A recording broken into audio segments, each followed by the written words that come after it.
Mink are at home on land and in water. This magnificent fur bearer usually chooses to live near streams, lakes, or ponds and avoids open areas. Mink enjoy hunting and patrolling the banks of lakes, rivers, and streams. Their dens are located underground in predominantly coniferous forests. The entrance to the den is usually hidden in thick bush. Mink either dig their own dens or usurp those of other animals. They're not fussy tenants, and their only requirement is to be alongside or close to water.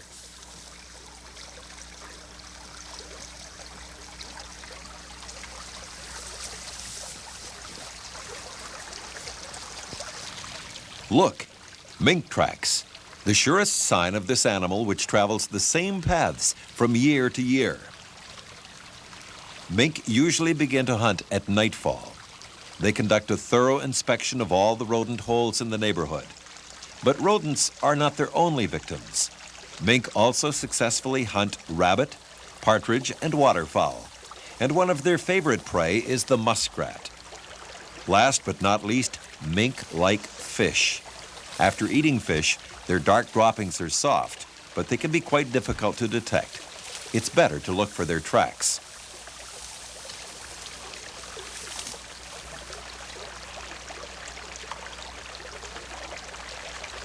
Early in the trapping season, or even before it begins, I look for signs of mink on my land. When I've spotted tracks and decided where I want to set my traps, I put out bait in these areas so that the mink will get used to feeding regularly at the same place. Even if I do not discover any signs of mink when I do my rounds, I leave some fish lying about here and there.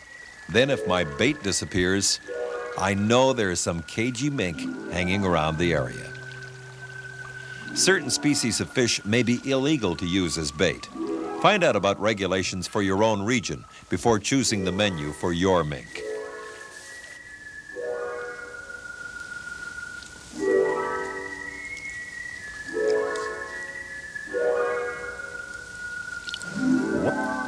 Once the trapping season opens, and as soon as you think the furs are fully prime, set your traps. The 2 weeks before the weather really gets cold are the most productive of the season for mink trapping. Variations in water levels and the first frosts are the most serious problems faced by the trapper. Where to set your traps? A natural hole in the bank of a stream or pond is an ideal site to set the trap. You should always pick the bank where trees, brushes, and grass are most dense. Mink travel in covered areas where grass is abundant, providing cover where they can hide from their predators. The other day, this trapper told me he was sure that a mink was in the neighborhood, since the bait he had put out in the hole he had made had disappeared. He lost no time in preparing all the materials he would need to set a trap. The trapper is refreshing the hole. He has decided to use a drowning set for this trap. How did I guess? He's measuring the depth of the water with his axe. Before setting this kind of trap, you should always check the depth of the water. It must be deep enough to completely submerge the animal, at least 75 centimeters. The water here is certainly deep enough. Okay, now let's see how the trapper goes about setting the trap. First, a Victor number 1 or 1.5 trap, and a large rock to use as an anchor that he will put in the middle of the stream. He attaches wire securely to the rock. The wire must be long enough to reach the bank. One very important reminder, the successful mink trapper will be careful to keep the area around the traps as natural as possible. Mink are suspicious and distrustful creatures. They will not take any chances if there are too many changes in their usual environment.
The key to the submersion set is this little slide lock, which is securely attached to the second or third link of the trap's chain. Slip the anchor wire through the lock, making sure the wire is very smooth so the lock does not jam going down to the anchor. When an animal is caught in the trap and dives into the water, the lock will slide down the wire to the anchor. The Victor Long Spring 1 and 1.5 are used for this set.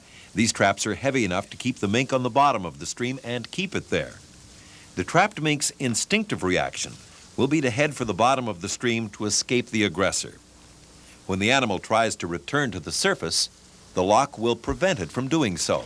In a few moments, the mink will be dead.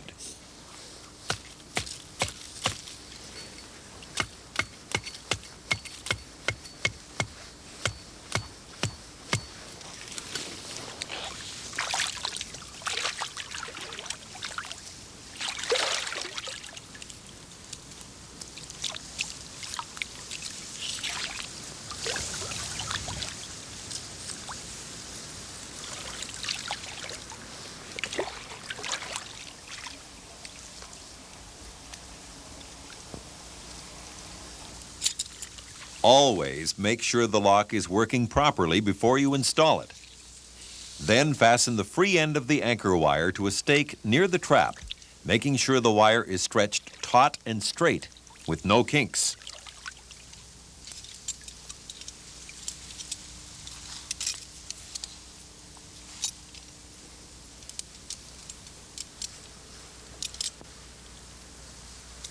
Note that the trigger pan is perfectly level and aligned with the top of the jaws.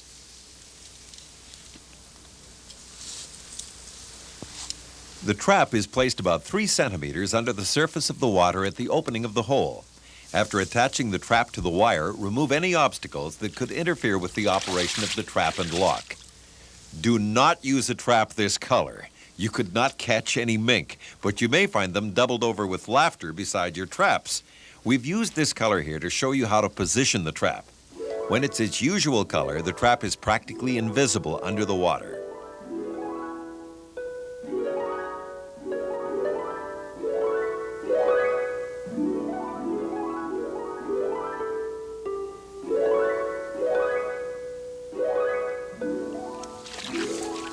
It is necessary to use bait if you want to attract mink to this set. The bait can be fish, muskrat, or beaver, but it must be fresh. The trapper rubs it around the trap to release some of the odor into the air and arouse the animal's curiosity. The trapper pushes a stick through the bait and then plants it at the bottom of the hole.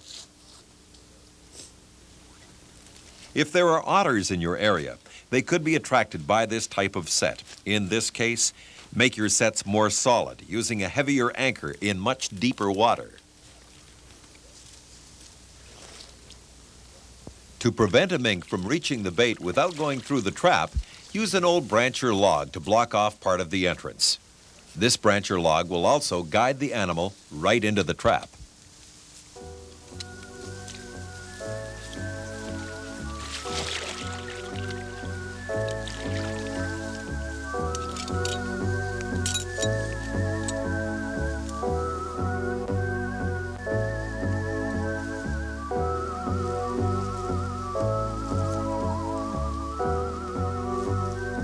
When this method is used correctly, the results can be very rewarding. I use it often with the Conibear 120 in holes like this. The Conibear 120 is especially practical when there's not enough water to use a drowning set and when there is risk of a freeze-up. Mink are fond of hiding places like this. They're very curious and like to check out natural holes in an old stump or tree trunk or under some large rock near a stream.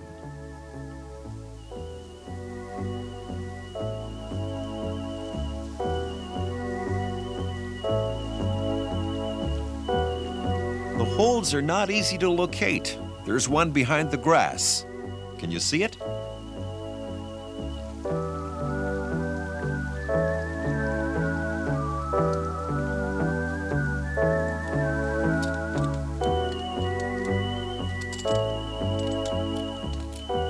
This trapper has spotted it.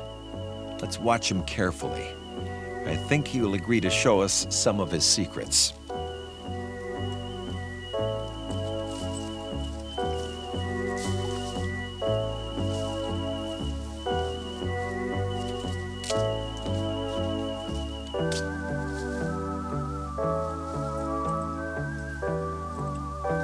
The trick is to raise the two springs of the trap and put a stick through the coils.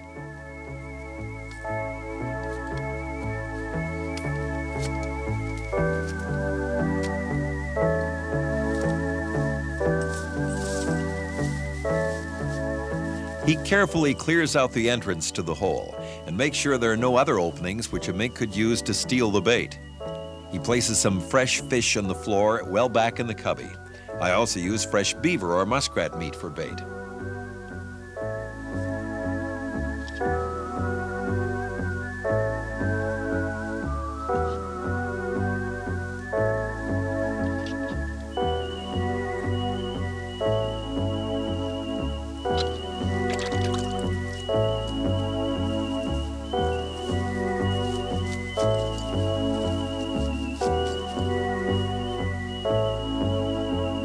Push one end of the stick into the ground near the opening of the cubby and rest the other end on a forked branch at the same height. The stick must be horizontal, with the trap raised slightly above ground level so frost will not interfere with its operation.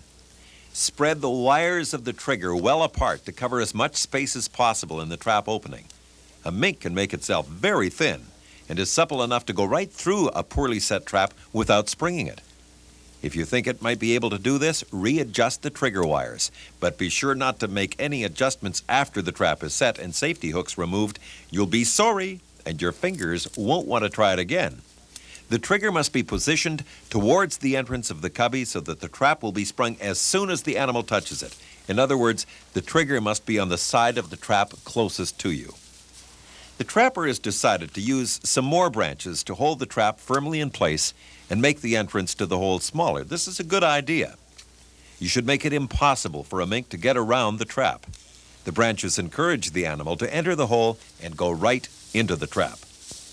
As a finishing touch, we camouflage the trap with dry grass, leaves, and anything else that we find lying about. It's essential to make sure that the trap is hidden and the area looks no different than before. You should not give the animal any reason to be suspicious.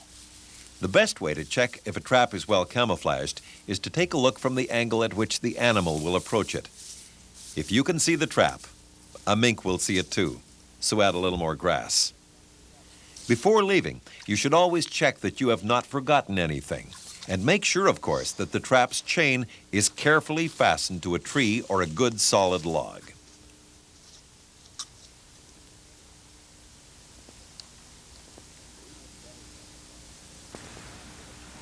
For even better camouflage, you can slide a bit of hollow dry grass or straw over the wires of the trigger to cover them. Since mink sometimes manage to get through tiny openings not covered by the trigger, it's a good idea to position two small dry branches between the jaws on either side of the trigger. This makes the opening much smaller. A mink will have no choice but to touch the trigger if it wants to reach the bait.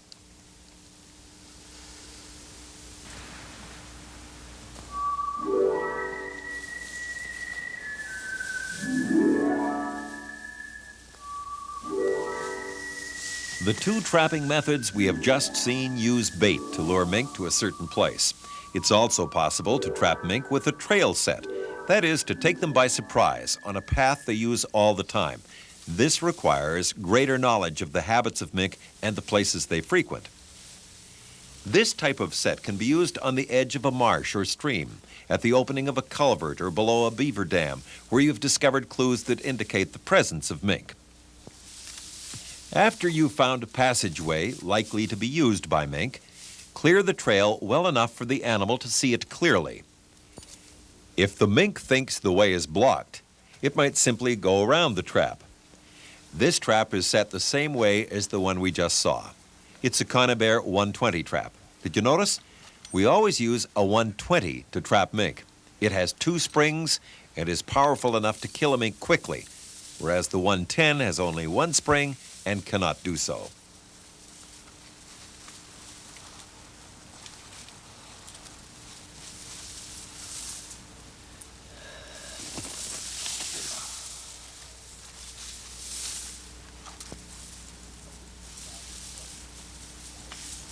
To keep the trap in place and guide the mink into it, the trapper inserts a branch or stick through both spring coils and then another one between the jaws of the trap. Never forget to attach the chain securely and remove the safety hooks once you have set the trap. As I mentioned before, the trap must be camouflaged to catch a mink. You must take care to hide the trap well, but do not pile on so much that the action is obstructed. All this might seem overly picky, but it's not all that complicated. The main thing to remember is that the mink must have a clear view through to the other side of the trap, and it must not suspect that its familiar path has changed in its absence. You have to use a little cunning to successfully capture this formidable hunter.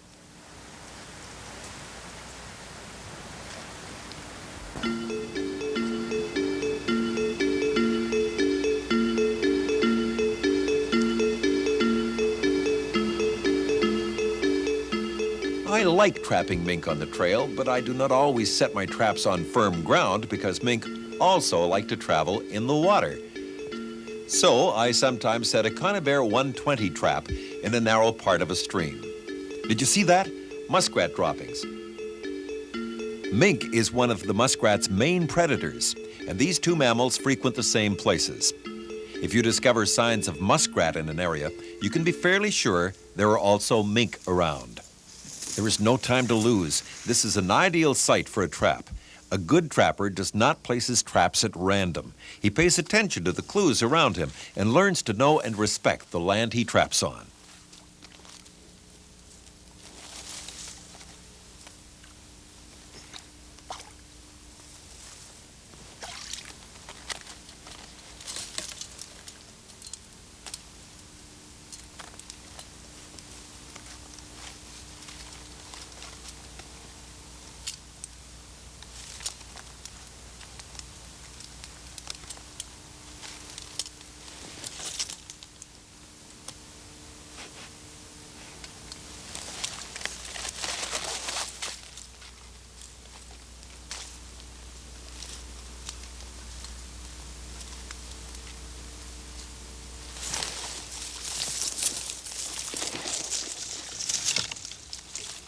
This time, to set the trap, insert two branches through the springs and between the jaws.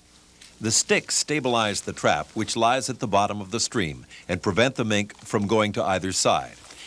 I usually place the trap in a fast-running stream so that the trap's mechanism is less likely to become frozen into the ice. But there is an inconvenience. The trap blocking the creek creates a dam effect and gathers floating debris. This trapper is very conscientious. He is careful to spread the trigger wires as far apart as possible to cover most of the trap's open area. Remember, a well-set trap is worth 10 traps that have been set more quickly but with less care.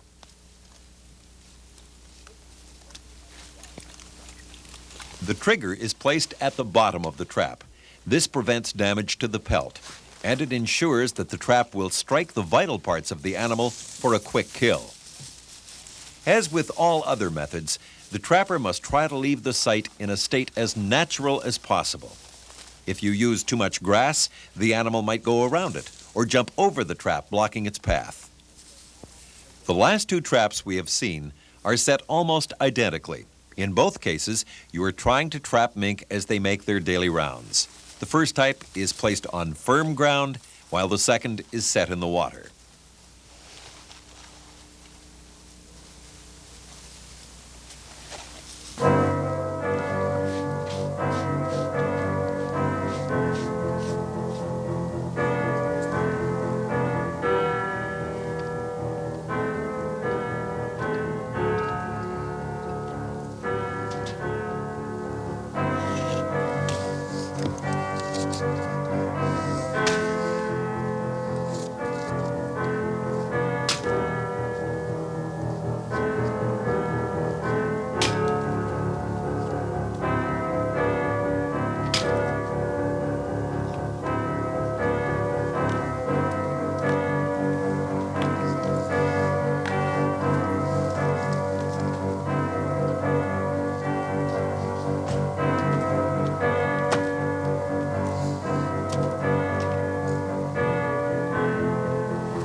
Mink is still a little known animal. We do not know much about their habits, perhaps because they come out mainly at night. Some people say they are similar to marten. They do have some of the same characteristics. They are curious and thieving by nature. It's certainly true that more than one fisherman has had his fishing basket pillaged after leaving it unguarded on a riverbank. So it's not surprising that it is fairly easy to attract mink to a box baited with fish. Those of you who trap marten must know this method. The same box is used. It is made of wood and must be big enough to hold a Conibear 120 trap. You should always attach bait to the inside of the screen to attract mink. But don't put the box in a tree as you do when trapping marten. That's asking a bit too much from your mink. Find a riverbank, an old bridge, a culvert, or a dam. The most important rule, the box must blend into its surroundings.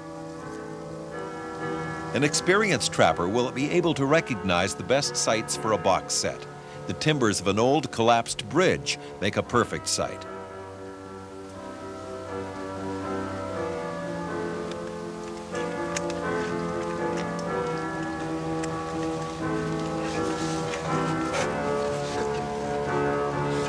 There are many advantages to using a box to trap mink. The box protects the trap from snowstorms and other rough weather. I leave my mink boxes in the forest all year long and bait them a few weeks before the trapping season begins. My mink become accustomed to seeing the boxes and get into the habit of visiting them for a free and effortless meal.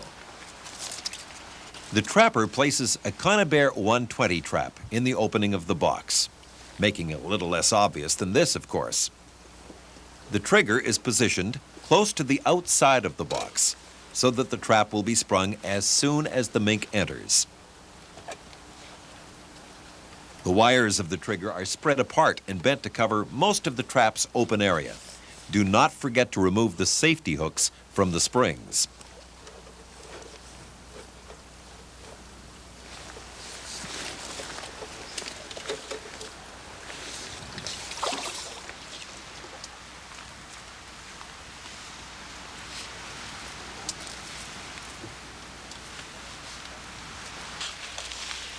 Finally, fasten the trap chain securely to a branch or bush and nail the box to the trunk to make sure it stays in position.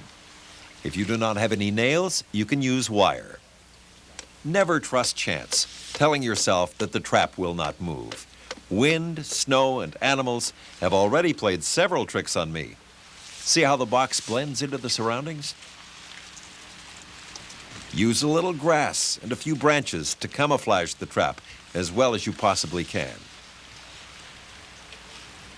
If one of your captured minks gets frozen in ice during cold weather, it's better to take the trap and the animal inside where it's warm and let the ice melt.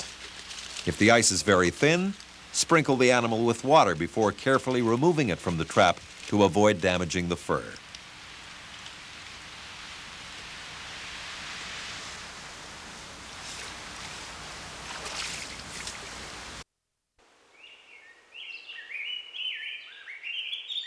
You can also use, like in this case, a screen metal folding box.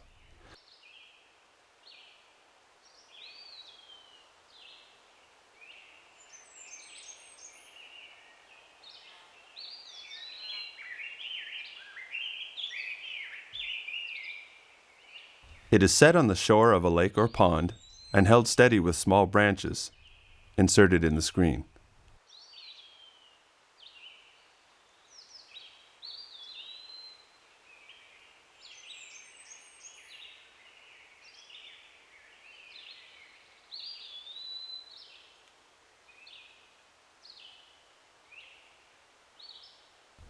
Note that a fine brass wire is set across the two forks of the trigger. This enables the trap to close quickly once the mink is entering the box.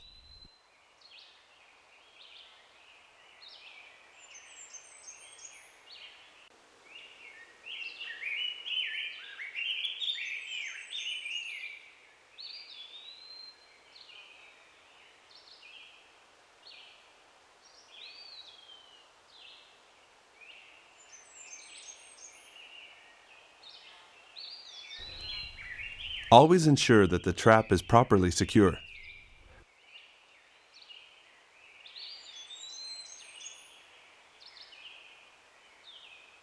By using the hole made in the top of the box, place a fresh piece of meat. Cover it with a rock and proceed with the camouflage. You should use natural branches or weeds found in the surrounding area, so it will make the box look natural.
In this case, we are using a wood box with a pan trigger trap.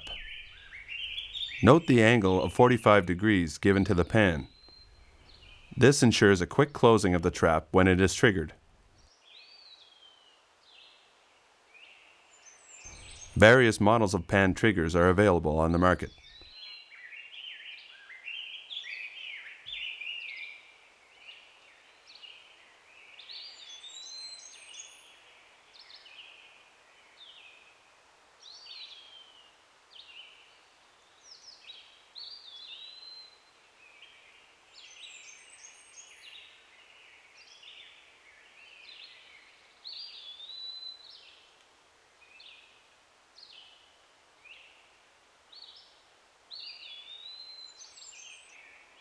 Cover your box, place a rock to stabilize it, and proceed with the camouflage.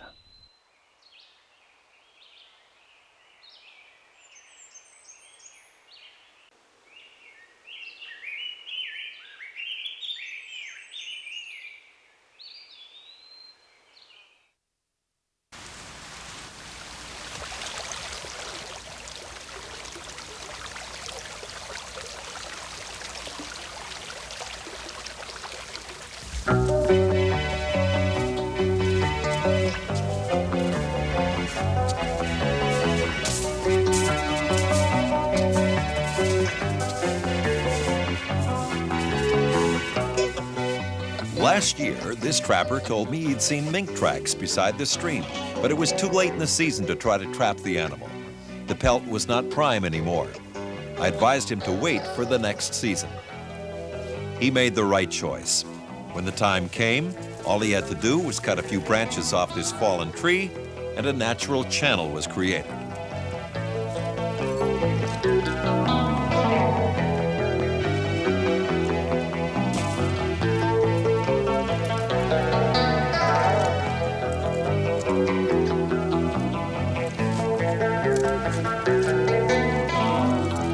When I take a mink from the water, I rub it gently in the snow to dry it off. You must be very careful when doing this, and remember to rub in the direction of the fur's growth. Otherwise, the ends of the hairs will have a tendency to singe, as a fur grader would tell you. I've already made that mistake, and as a result, didn't get much for my pelt. Let me tell you, I learned a lesson.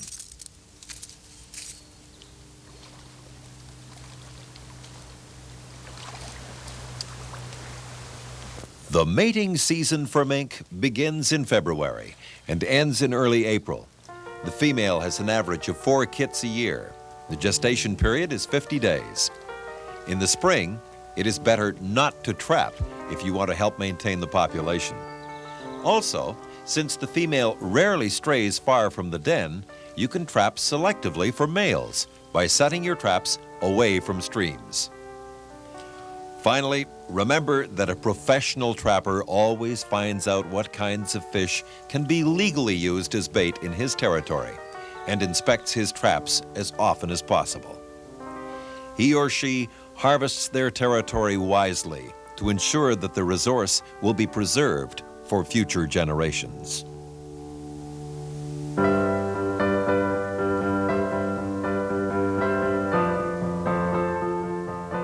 Laws concerning trapping, methods, and types of traps may differ between jurisdictions. Consult your local authorities for regulations in your region. All the trapping methods shown in this presentation have been selected and approved by the Fur Institute of Canada. However, all information is subject to change because of continuing research and constant development in new trapping methods.